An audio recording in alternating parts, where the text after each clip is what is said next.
Para naman sa mga distressed overseas Filipino workers na apektado ng kaguluhan sa gitnang silangang Asya, mas mabilis na makahihingi ng assistance ngayong mayroon ng emergency hotline na inilunsad ang lokal na pamahalaan ng Iloilo.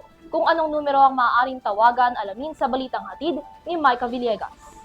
Sa gitna ng tumitinding tensyon sa pagitan ng Israel at Iran, naglunsad ang Iloilo Provincial Government at Provincial Public Employment Service Manager o PESM ng 24/7 emergency hotlines na maaaring tawagan ng mga kababayan nating overseas Filipino workers o OFWs na apektado ng nasabing tensyon sa dalawang bansa.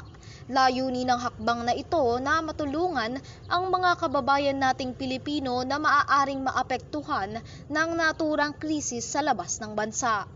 Ayon kay PESM Iloilo Head Dr. Cynthia Parcondario, mahigit 200 OFWs na Ilonggo ang naitalang nagtatrabaho sa Israel base sa inilabas na 2023 data ng nasabing LGU.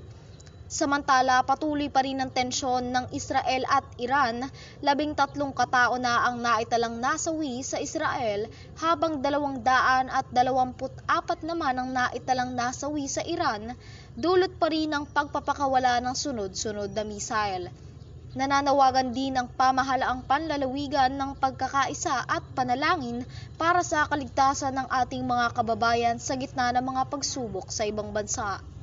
Matatandaan na nagsimula ang hidwaan sa pagitan ng dalawang bansa noong June 13, 2025 matapos umpisahan ng Israel ang pag-atake sa Iran bilang banta sa kabila ng hindi pagpapakita ng interes nito sa mga nuclear weapons. Para sa EuroTV News, ako si Micah Villegas, sumasaludo sa bawat Pilipino.